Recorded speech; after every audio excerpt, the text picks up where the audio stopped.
So, my first question is, why did you get into filmmaking? Why did we get into filmmaking? Yeah. Whoa. Well, we both got in for different reasons. Yeah. Tom, would you like... Yours will take less time. I got into filmmaking because I really liked films and I wanted to do something creative. Yeah, basically. Originally I was making like skateboard videos that lasted about a month, and then I went on to short films because it's way more fun. Fair. Basically. Watch Clerks. I was like, I could do that. Fair. Oh, how much do I go into? Okay. I was good at other things, but I didn't enjoy any of them. Right. And made very poor decisions. So I was ready for a full-time job. And then I watched a film called Old Boy. It's a Korean film by Park Chan-wook. It's about a guy who gets locked in a room, idiot, and he's with his daughter. And he's on the phone. He's with his drunk mate who's picked him up from the police station. He's on the phone to his daughter. He puts his mate on, and when his mate turns around, he's disappeared. Then he's locked in a hotel room, and then food gets put under a hatch in the room. Right. And then there's a painting of a dude crying, and it says, "Laugh and the world laughs with you, cry and you cry alone." And then this gas comes out and knocks him out whenever this music plays. And I was like, this is the most incredible film in the world. And then it has an ending that left me cold. Like for a week, I was still working out what this ending meant and why, and getting through how it made me feel, because it really disturbed me. And I was like, any film that can make someone feel like that's amazing. I didn't know film could do that. I want to try and make a film.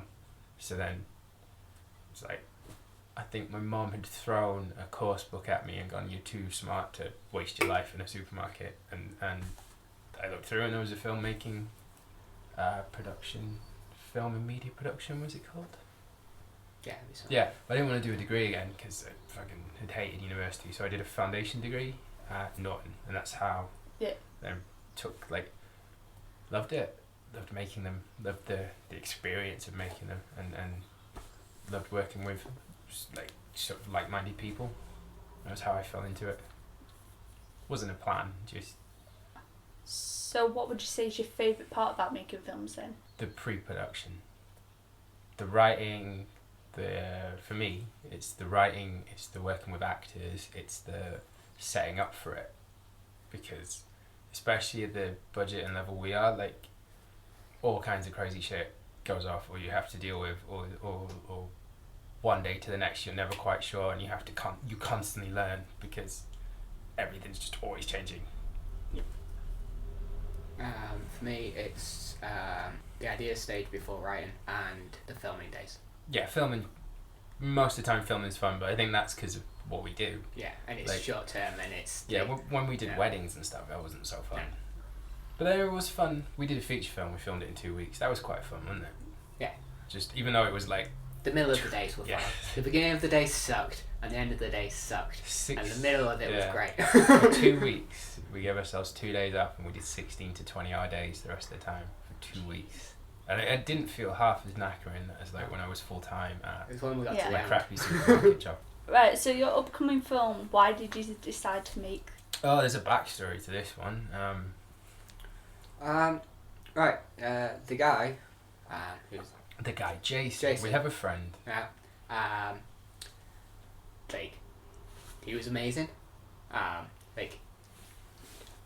Basically, I knew him vaguely from Blockbuster and through Bird. Yeah, Jason used to work at Blockbusters, and you have to remember, you have to explain these names. Bird is a guy who played in Jason's band. His name was Jason Greenwood. You knew him from that. Yeah, you knew him because Bird, who was in the band, said he would do a track for One Task.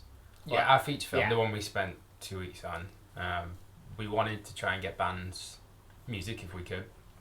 Couldn't really pay them. Offered them percentages or stuff.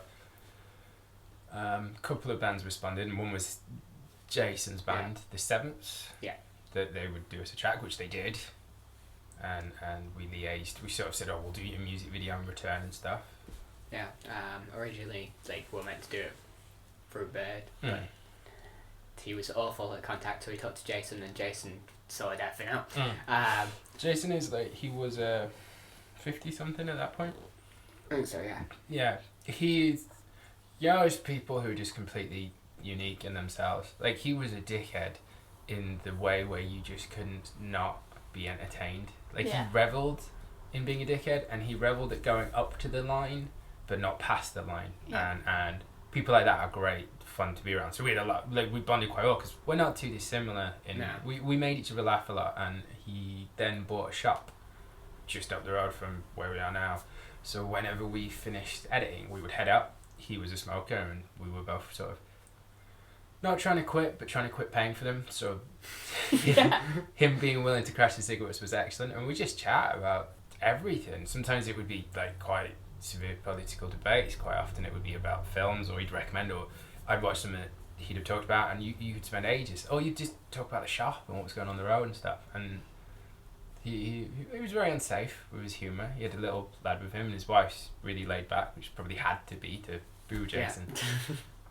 It was just great fun, and he was very helpful. Like, if we needed props, he'd help us or advise us. He'd lend us things like there's a film we made called Shire where there's a dictaphone. He just lent us. He's like, come on my house. I've got like 4 because he was a bit of a hoarder as well and stuff.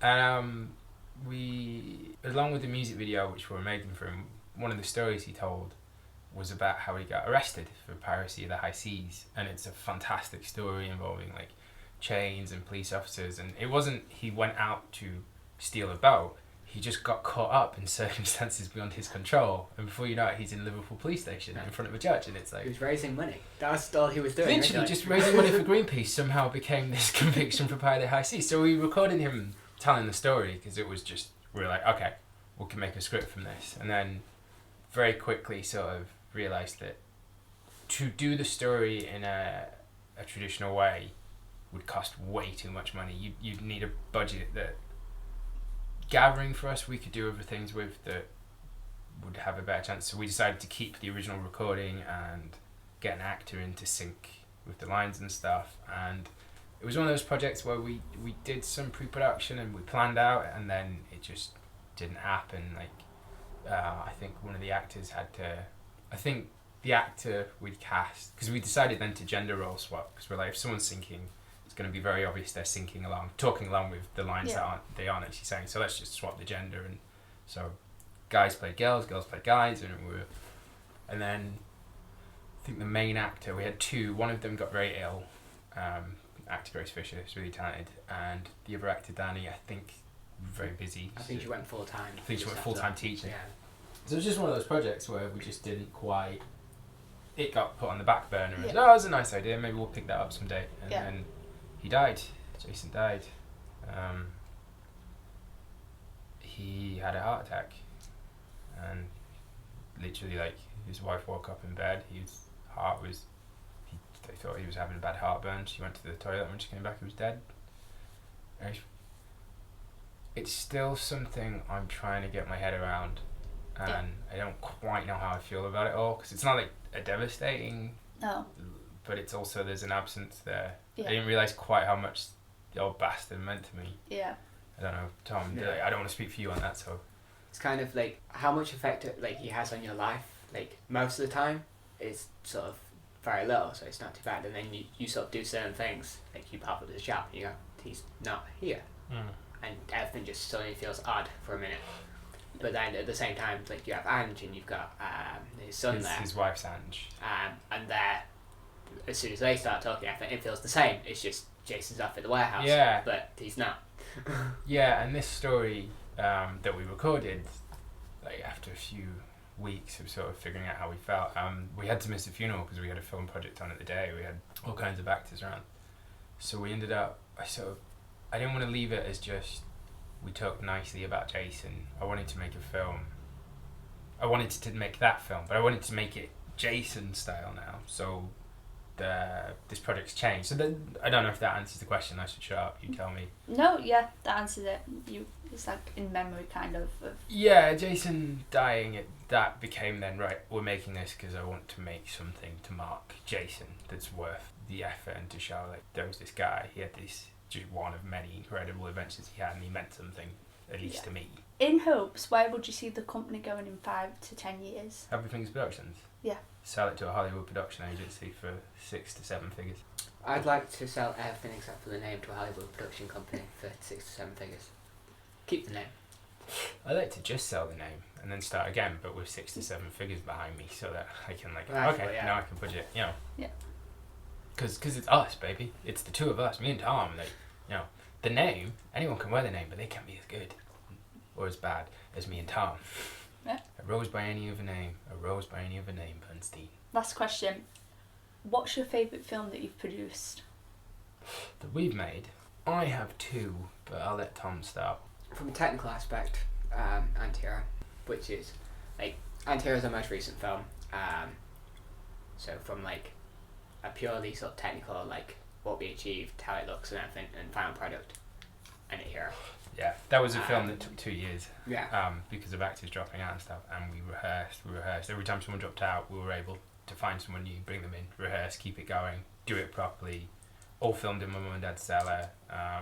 It's a microcosm for a feature film idea we've got. I don't need to worry about banging this into the podcast. I can bang, right? Yeah. Yeah, I'm changing my e-cig battery if you wonder later when you're listening back, Jay, what that was. Sorry, carry on. It's your favourite. I was just setting the background to it. Yeah. And even though I don't like the final film, Montas, from like an emotional point of view, Again, you have to explain. which is our first and only feature film so far, which was a script that you came up with in college, and we were determined to film it many times over, pushed it back a few times, eventually thought we were ready. We probably weren't, but we fucking did it. Yeah, and it was like, we're making a feature film, and then there was like 3 years of being annoyed at editing, followed from that. Yeah. Yeah, I'll go with those. Yeah. So I have 2. The first one is really simple. It's not even a great film or anything. I have some history with my mental health, and I was never.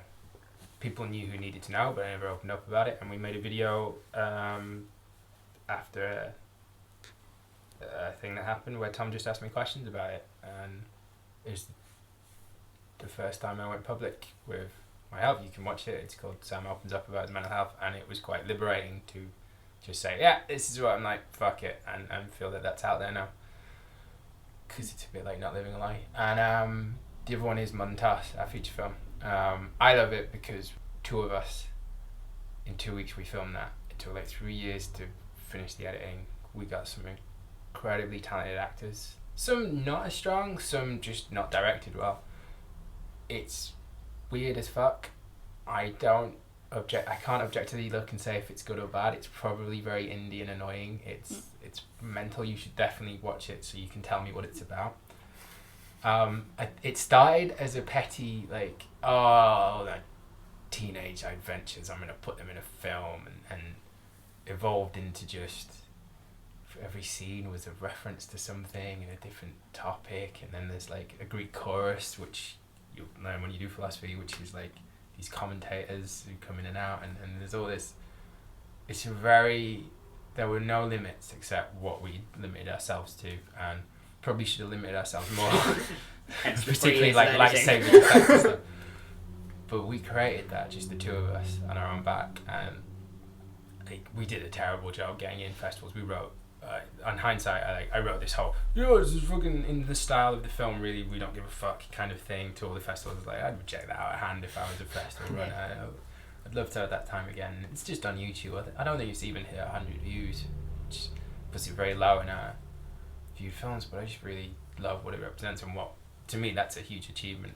We set out, we did it, we spent years working on it, both after it was filmed and prepping for it, and it came out of it such a better filmmaker than I went in, for all its wherever its faults, and I'm just very proud of it. I'm very proud of what it represents in terms of me and Tom and what we did, the effort we put into things, and how we did it as well. We came out with no feuds, no beefs, no arguments with actors. None of the actors felt like they'd been exploited. The actors who had the worst or grimmest scenes continued to work with us and became really close friends. It's just, there's no downside to that film beyond the fact that we didn't get to sell it for 6 or 7 figures. But beyond that, I'm just very proud of what that represents. And that, to me, is one of the... If you go through the stages of, we're called Happy Things Productions, you've got like this early stage where we're sort of understudying for people and towing the water, and then the second stage is when we started making some of our early stuff. And for me, Montas caps off the end of that second stage into the third stage, where we became more focused on, okay, what do we want to make? How do we want to make it? Let's, instead of just saying yes to things or charging stupid amounts, let's actually, what do we want to be? Who do we want to be as filmmakers?